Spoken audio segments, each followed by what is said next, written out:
Hey, this is Rachel Simmons from Rollins College, and this is a video tutorial on how to make a cross flexagon, also known as a tetra flexagon.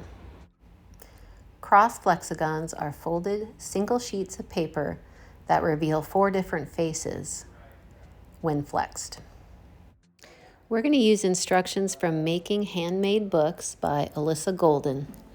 You want to grab those instructions and set up your workspace.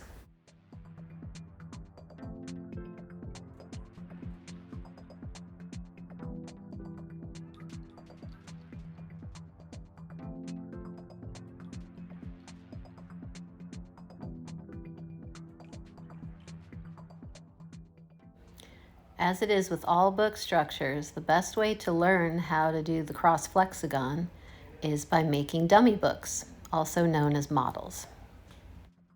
I set up this template to help you recognize the lines which need to be scored versus the lines which need to be cut. As you score the paper, use an L ruler or a T ruler to help you align your score marks so that they are 90 degrees from the edge. Also, you want to use something that makes score lines that are sharp enough so they can be folded against but don't puncture the paper. In this case, I'm using a Teflon scoring tool. But anything will work, like a bone folder, even a ballpoint pen, if this is just a dummy book. Then you want to grab a knife, make sure it has a new sharp blade. Always use a metal ruler when you're cutting with a knife and protect your fingers. Take your time and make precise cuts as you go.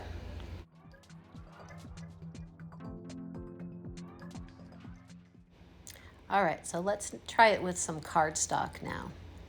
You want to measure out and mark all of the lines that you need to score and cut, and then start folding. So you're going to take these outer vertical score marks and you're going to fold them in so they look like they make a pair of doors.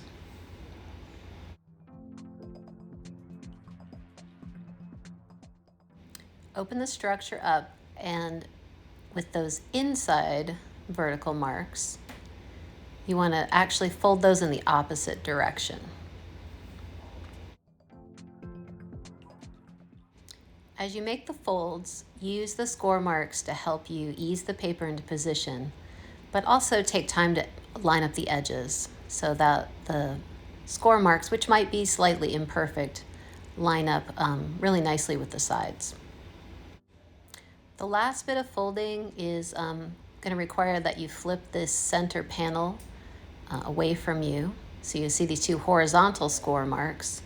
You can kind of pre-score them or pre-fold them with your fingers and then bend it away from you and go ahead and sharpen and crease those folds, and then you're going to do the opposite side. And this is where you'll start to see the cross configuration take place.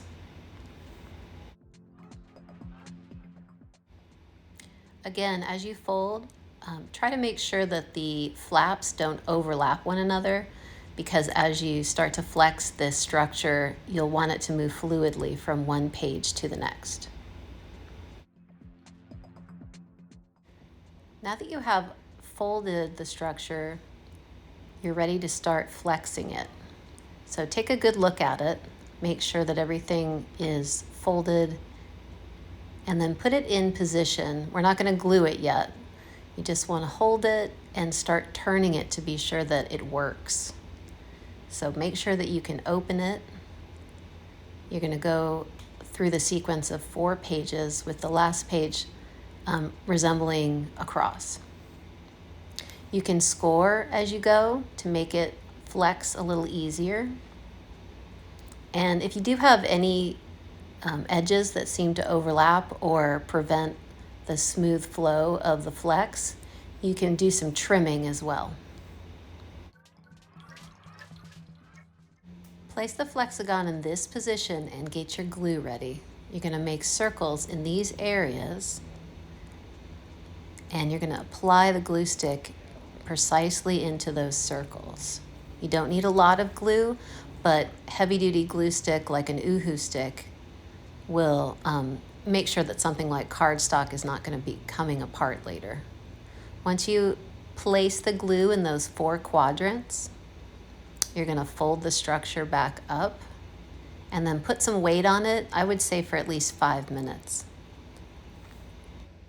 Okay, after 5 minutes, take the weight away. Check to be sure that the glue seems set. And then go ahead and start flexing through. This will be the moment when you know whether or not you put the glue in the right place. Also, you'll probably see a little bit of catching as you move through the flaps.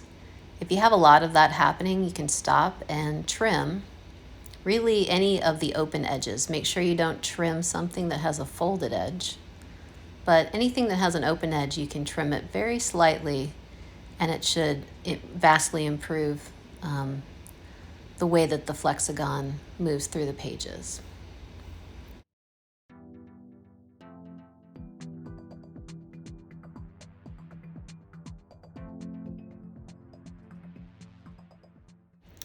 So that's it. You've created your first cross Flexagon, tetra Flexagon. Now you can embellish it with image and text. Have fun.